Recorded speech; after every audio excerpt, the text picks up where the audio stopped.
What a new day. Okay, so we are going to go back to reactions.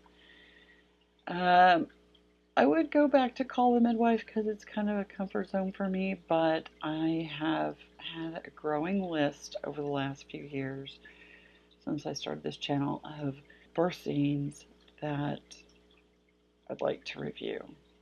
Um, in part because I'm actually getting excited that birth is getting represented differently in the last few years.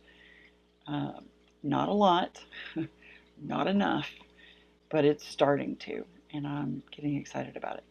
My first excitement after Call the Midwife was the HBO Max. I don't know what they keep changing. It was HBO, then it was HBO Max, and then it was Max, and now it's HBO Max again. Make up your mind. So anyway, on that platform where Game of Thrones used to live, which still lives, it's still there, it's still available. Now the pre-story, the origin, I don't know if you can call it origin, that kind of hints at a definitive starting point. And I think there's probably even some prehistory to this story as well. But House of the Dragon, about the Targaryens, the rise of the Targaryens, or the reign of the Targaryens before everything fell apart. So anyway, I really enjoyed Game of Thrones as a story and ancient history like. Anything that's a period piece, I'm a sucker for, I have to admit. I really grieved when Game of Thrones was over and now House of the Dragon has been going. I am very much anticipating season 3. I have not seen very much about it, about when that's going to happen.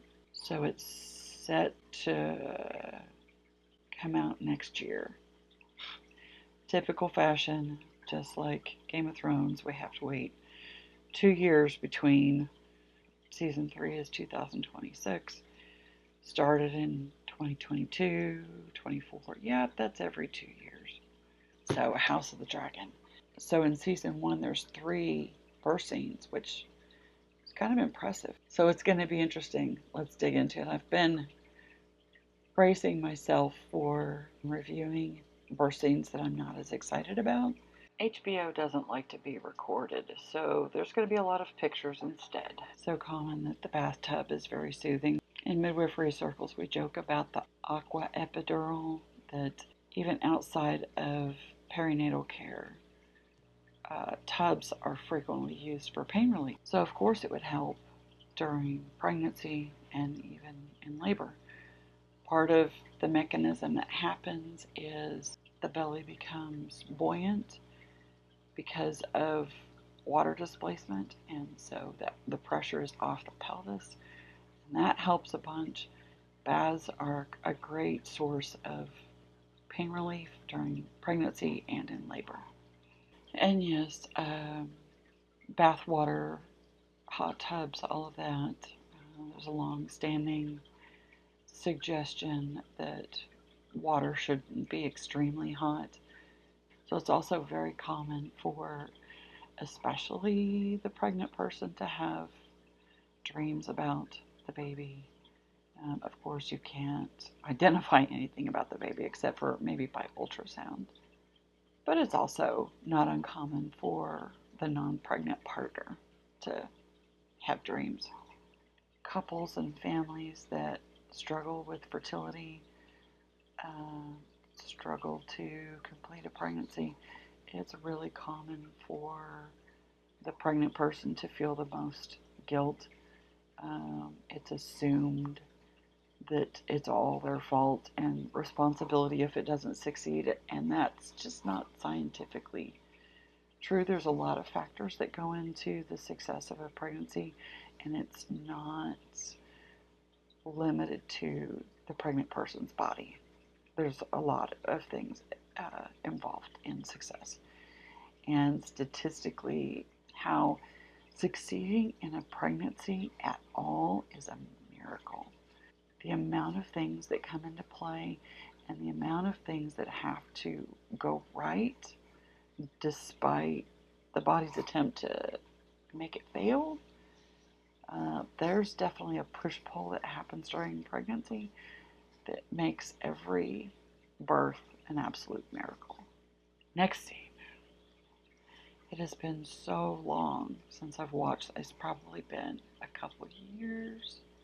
Well, when season 2 came out was the last time I watched any of this. I need to make a confession. I have kind of an illness. I mean, it's obviously not a real illness, but it's invaded my life enough that it could be considered an infection.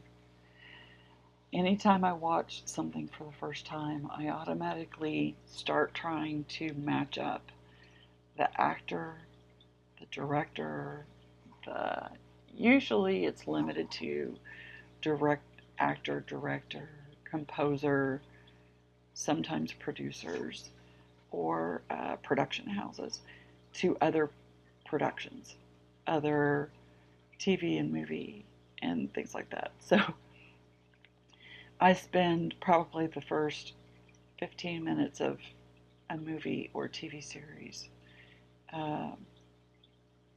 trying to, oh, I've seen them in this other thing. Oh, that reminds me of that show. It's pretty bad. Strangely, there's only one movie that didn't happen with, and it was an animated movie, so I think that was probably part of how that didn't happen.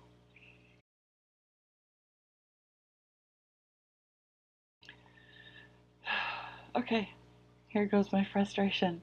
Yes, it's, maesters and midwives have attempted to turn this breech baby. Babies don't have to be turned if they're breech. They can just come out that way. As long as they're vertical, it's fine. As long as they're not transverse, because the body won't come out this way. It will come out this way or it'll come out this way. Either way, it'll come out. If there's a problem with progress, go vertical. Get off your back. Birth should never be on the back. Birth should just never be on the back. I don't know of a reason for birth to be on the back except for the convenience of the provider. That is the purpose of giving birth on the back. It's the sole purpose. It's the best use for episiotomy, for vacuum extraction, for forceps delivery. That's its purpose. If you've got a breech baby that's having a hard time coming down, go vertical. Get off your back. Okay, enough of that.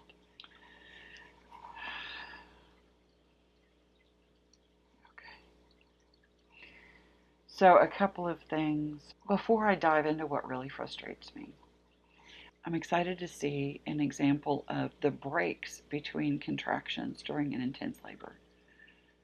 Very often, the person giving birth will rest. They could fall asleep. They could snore, which frankly happened to me. It's really normal for there to be a lot of calm between contractions. Labor is not nonstop. It's almost never. It could feel nonstop, but it's not nonstop. Now, during this kind of history, before C-section was done with any level of success, yes, the procedure was to do what we now know as a C-section, but a vertical cut and not a horizontal cut. And the blood loss involved would kill the person that was pregnant because the technique hadn't been improved, or I can't say perfected because there's nothing perfect about anything about human life. But I want to get into this issue about persuasion, coercion, manipulation. Granted, a decision has to be made, and it's better that the doctor or the maester is not the one just making the decision blanketly, of course, because you're talking about a king. I think the if the non-pregnant parent was not a king, the maester would have just made the decision. It's all about hierarchy. But a decision has to be made, and granted, that's what's going on. However, the provider approaching the non-pregnant parent to make a decision is still happening. And it frequently comes with the terms of whether or not your baby is alive. Because that statement works and has worked for a very long time.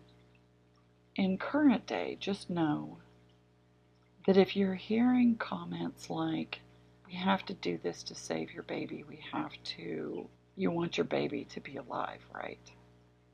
Things like that. There's a great possibility that you're being manipulated. And here's how you know for sure. Because every parent wants to know, how do I know that maybe there isn't something bad going on? Here's how you know. You just simply ask, what is the medical necessity of this? What is the emergency that's happening? If there's not an emergency that's happening, then a C-section, starting an induction, all sorts of things are not necessary.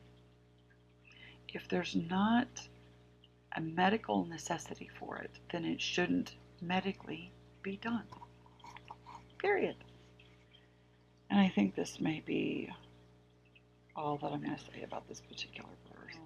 Sarah's daughter is pregnant and in labor.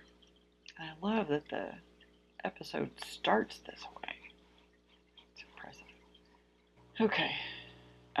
Because this is a good representation of birth, I'm going to be a little bit more critical. This is a little bit too much sweat, I just have to say.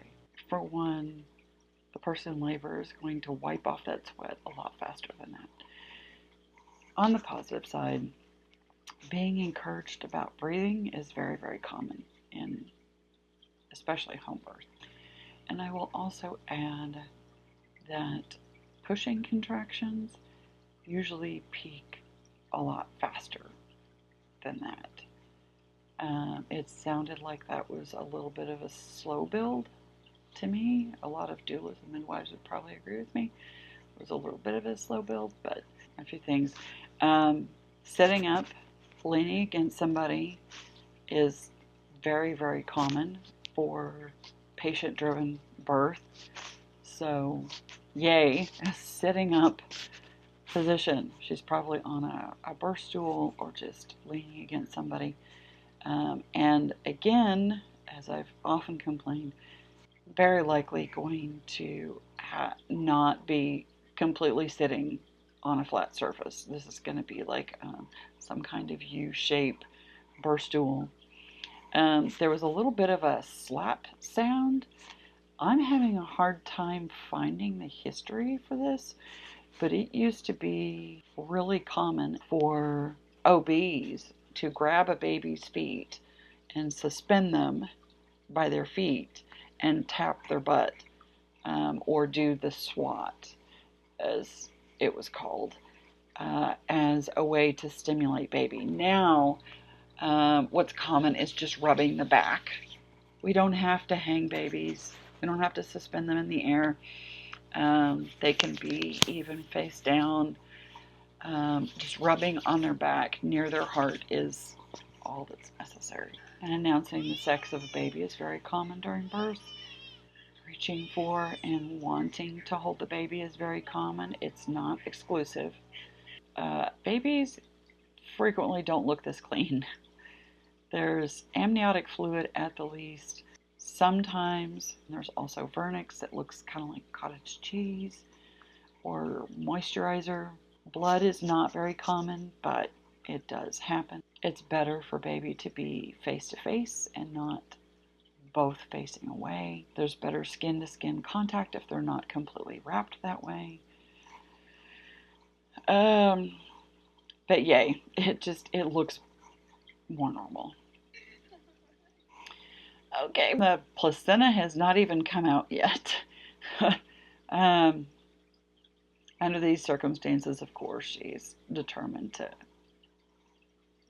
obey the queen's wishes, but this is not going to be an easy journey. Tying off the umbilical cord at this stage, because being that far away from the person that's given birth, that means that the cord has been cut.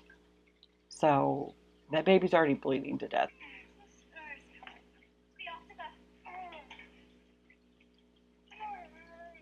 Oh, good. We do have a placenta. Okay. Now one of my favorite scenes. She's not only walking, she's now going to climb stairs minutes after giving birth. And after birth cramps, they forgot an effect on the floor. There's a trail of postpartum blood behind her. So, needless to say, I definitely liked seeing normal birth better. There's obviously still some issues with this, but at least we are on our way about this. There's also a birth scene in the last episode of this season. It's another situation where the baby is not properly lined up and it ends in flames, so it's more fantastical than I'm going to address here. So, that's absolutely fantasy category and not reality category, so I'm just not going to touch that one. So, there you go. House of the Dragon. Hope you enjoyed that. I am excited that birth scenes are getting more realistic. Another one of my favorites is in Mamma Mia, but it's short enough I'm going to have to put it in with something else, and I haven't quite figured that out. Coming up soon, I'm working on 1 or 2 interviews, so that will be in a future video. But in the meantime, please be kind to all your fellow human beings, no matter their diversity. Oh,